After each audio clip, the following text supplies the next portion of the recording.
राजधानी दिल्ली समेत देश के अन्य राज्यों में लगातार बढ़ते डॉग बाइट के मामलों को लेकर सुप्रीम कोर्ट ने आज एक बड़ा आदेश दिया है। सुप्रीम कोर्ट की तरफ से कहा गया है पब्लिक कॉम्प्लेक्स, चाहे वो रेलवे स्टेशन हो, बस अड्डा हो, अस्पताल हो, कोई शैक्षणिक संस्थान हो या फिर किसी भी तरीके का पब्लिक कॉम्प्लेक्स जहां पर लोगों की गैदरिंग होती है, यानी लोग इकट्ठा होते हैं, वहां पर अब स्ट्रीट डॉग को पूरी तरीके से हटाया जाए। इस समय हम नई दिल्ली रेलवे स्टेशन पर हैं। अगर हम बात करें तो दिल्ली के सबसे भीड़ भाड़ वाले इलाकों में से एक है। यहाँ पर हज़ारों की संख्या में पैसेंजर्स पहुँचते हैं, लोग पहुँचते हैं और उसके बाद इस तरीके की तस्वीर नज़र आती है। जब जैसे आप रेलवे स्टेशन की सीमा में एंटर होते हैं तो आप देखते हैं कि वहाँ पर आपको स्ट्रीट डॉग नज़र आते हैं और इसी खतरे को ध्यान में रखते हुए इस तरीके से ये फैसला जो है वो सुप्रीम कोर्ट की तरफ से लिया गया है, जिसमें कहा गया है कि इस पूरे मामले पर नज़र बनाई जाए और तमाम जो संस्थान हैं, चाहे अगर हम बात करें दिल्ली सरकार की, दिल्ली नगर निगम की या फिर एनडीएमसी की, तो उन सभी संस्थानों को यह आदेश दिया गया है कि इसके ऊपर जो है वो पालन किया जाए इस आदेश को लेकर।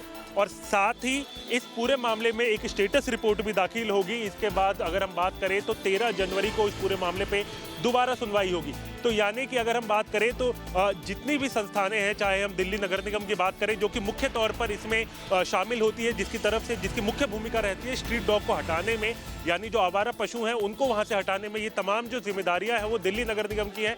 इसके अलावा अगर हम बात करें तो एनडीएमसी, जो कि एनडीएमसी का इलाका है, और इसके अलावा दिल्ली सरकार, इन सभी को एक स्टेटस रिपोर्ट भी देनी होगी। और उसके साथ साथ अगर हम बात करें तो किस तरीके से इसके ऊपर एक्शन लिया गया और क्या तस्वीरें। और साथ में एक बात बहुत ज़रूर जो सुप्रीम कोर्ट की तरफ से कही गई है कि इनको यहाँ से हटाने के बाद वापस यहीं पर नहीं छोड़ा जाएगा, बल्कि इनको शेल्टर होम में लेकर जाना होगा। वीडियो जर्नलिस्ट संजय कुमार के साथ हरीश झा, दिल्ली।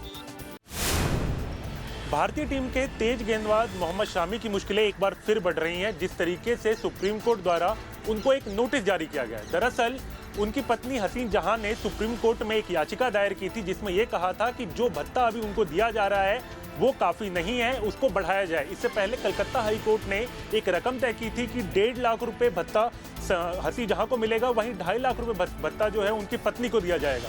इसी मामले में अब सुप्रीम कोर्ट ने मोहम्मद शामी और कलकत्ता में जिस तरीके से ये फैसला लिया गया उस पर ध्यान में रखते हुए बंगाल सरकार को भी इस पूरे मामले में नोटिस जारी किया है।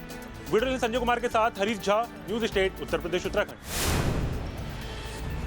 भारत के राष्ट्रगीत वंदे मातरम के 150 साल पूरे होने पर जहां देश भर में उत्सव मनाया जा रहा है, तो वहीं मुंबई में उन नेताओं के घर के बाहर वंदे मातरम कार्यक्रम रखा गया है जिन नेताओं ने वंदे मातरम गीत का विरोध किया है। इस वक्त हम मुंबई के कोलाबा इलाके में हैं और यहाँ पर पास ही में अबू आजमी का घर है और उनके घर के बिल्कुल पास में आप देख सकते हैं यहाँ पर बीजेपी के नेताओं द्वारा जो है वो वंदे मातरम उत्सव मनाया जा रहा है। स्टेज पर मैं आपको दिखाना चाहूँगा कि महाराष्ट्र के मंत्री मंगल प्रभात लोधा मौजूद हैं, मुंबई बीजेपी के अध्यक्ष अमित साटम यहाँ पर मौजूद हैं।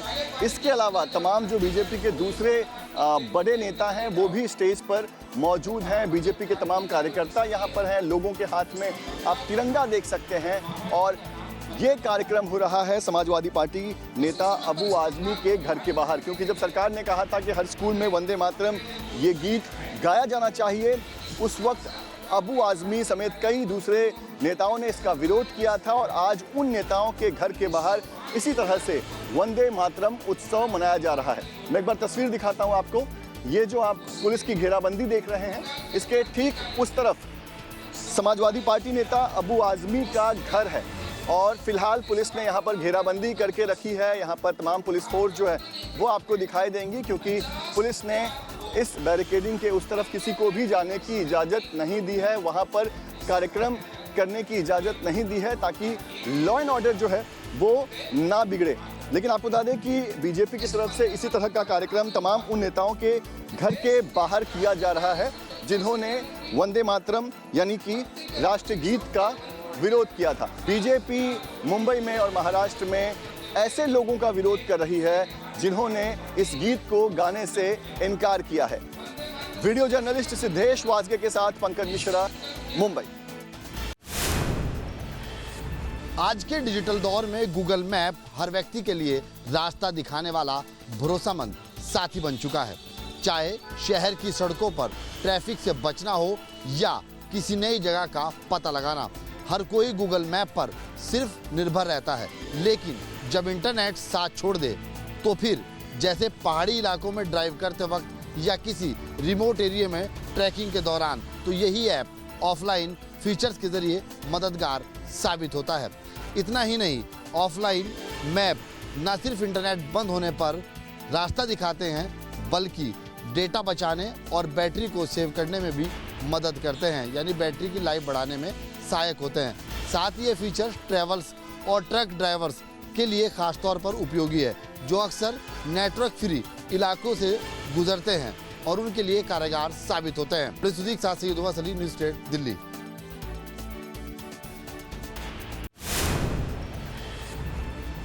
समाजवादी पार्टी के वरिष्ठ नेता आजम खान के साथ आज अखिलेश यादव की ये दूसरी मुलाकात हुई है।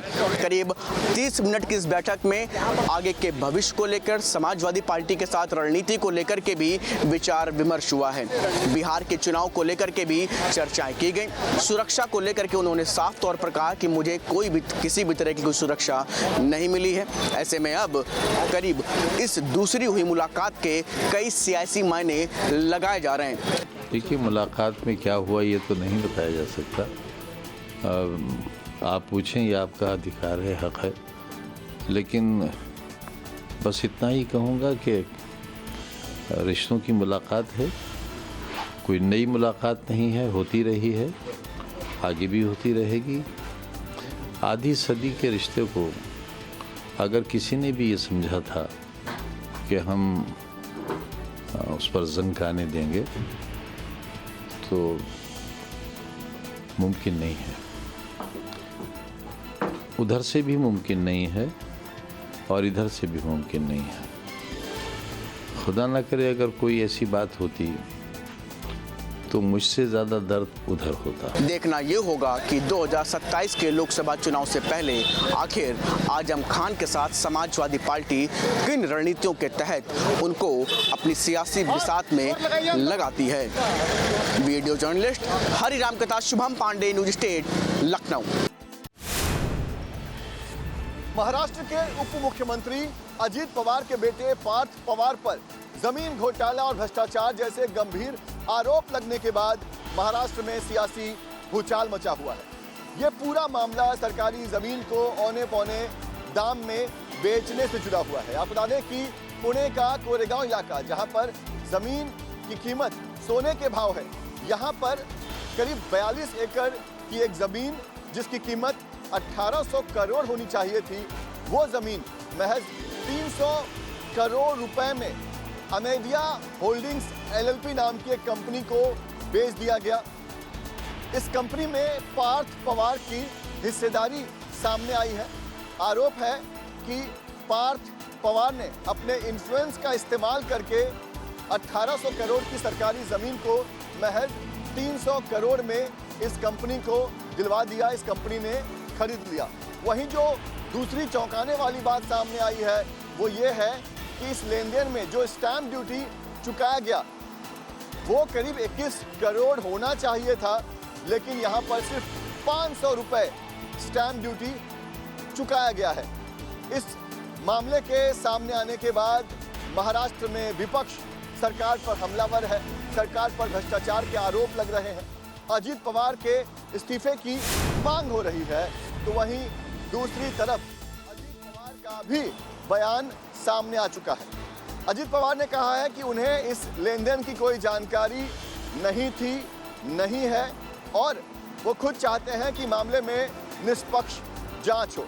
वहीं आपको बता दें कि महाराष्ट्र के मुख्यमंत्री देवेंद्र फडणवीस ने एक कमेटी का गठन किया है जो इस पूरे मामले की जांच करेगी। इस पूरे मामले में 2 अलग अलग FIR दर्ज हो चुके हैं। पुणे का जो तहसीलदार जो इस पूरे मामले में जिसका नाम सामने आया है, सूर्यकांत येवले, उसे सस्पेंड कर दिया गया है और अब जो कमेटी गठित की गई है वो मामले की जांच कर रही है। वीडियो जर्नलिस्ट सिद्धेश वाजके के साथ पंकज मिश्रा। यूपी सरकार लगातार फर्जीवाड़े और कहीं न कहीं भ्रष्टाचार को रोकने के लिए हर कोशिश कर रही है। विकास प्राधिकरण उनमें से एक है जहां पर न सिर्फ फर्जीवाड़ा होता है, भ्रष्टाचार को बढ़ावा लगातार मिलता रहा है। ऐसे माहौल को सुधारने के लिए यूपी सरकार कोशिश कर रही है। आवास विकास के साथ साथ आवास विभाग ने अब इस बात को सुनिश्चित करने की कोशिश की है कि किस तरीके से मानचित्र को पास करने के लिए जो पहले फर्जीवाड़ा चला करता था उसको रोका जाए। खासतौर पर पश्चिमी यूपी में मेरठ की अगर हम बात करें तो ऐसे कई केस सामने आए जहां पर मानचित्र को फर्जीवाड़े के साथ पास करा लिया गया। आर्किटेक्ट का जो कागज होते हैं उन्हें नकली तौर पे लगाया गया। इन सब मामलों को देखते हुए अब जो मानचित्र रखे जाएंगे उनके साथ आधार को भी अटैच किया जाएगा और आधार वेरिफिकेशन के साथ ही मानचित्र की स्वीकृति मिलेगी। इससे न सिर्फ फर्जीवाड़ा रुकेगा बल्कि भ्रष्टाचार पे भी लगाम कसेगी। वीडियो जर्नलिस्ट सैफुल हसन के साथ आलोक पांडे, न्यूज स्टेट, लखनऊ। वृंदावन के विश्व प्रसिद्ध बांके बिहारी मंदिर में मिलावट रहित भोग प्रसाद बनाने की कवायद शुरू हो गई है। सुप्रीम कोर्ट के आदेश पर बनी हाई पावर कमेटी अब लगातार व्यवस्थाओं में बदलाव करने का काम कर रही है। कमेटी के अध्यक्ष अशोक कुमार ने अब निर्णय लिया है कि बिहारी जी के भोग प्रसाद के लिए अलग से रसोई और अलग से हलवाई की नियुक्ति होगी, जिससे बांके बिहारी मंदिर में हर दिन ठाकुर जी को लगने वाला भोग मिलावट रहित होगा।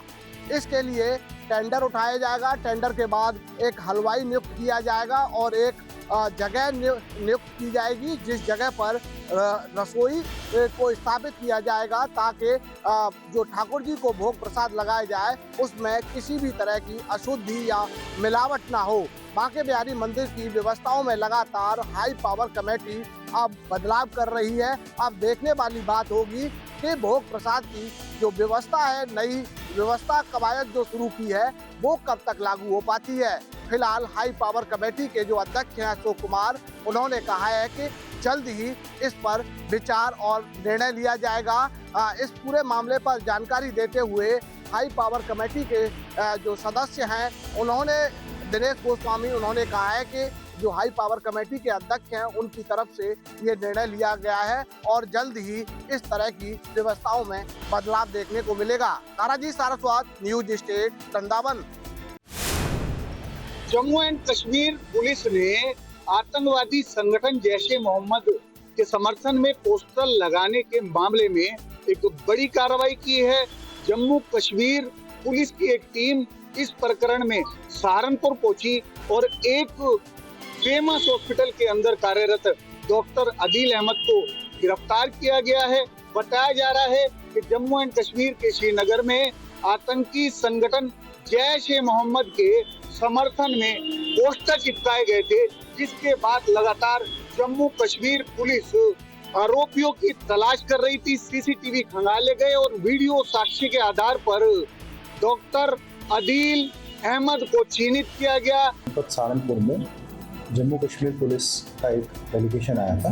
वो अपने साथ जो है इस केस में जो वांछित है, जैसे कि आपने बताया, ये डॉक्टर हैं, ये कुतुबशहर थाना क्षेत्र के निवासी हैं और वो हमसे पुलिस का कॉपरेशन लेने आए थे इसको पकड़ने के लिए। लोकल पुलिस ने नियम अनुसार इनकी मदद की और जम्मू कश्मीर की पुलिस द्वारा ही इस व्यक्ति का जो है ट्रांजिट रिमांड दिया गया और वो जो इसे है अग्रिम पूछताछ और अग्रिम कार्रवाई के लिए जम्मू कश्मीर ले गए। अदील अहमद को गिरफ्तार कर लिया गया है, लेकिन अब सहारनपुर में लगातार सरगर्मियां तेज हो गई हैं।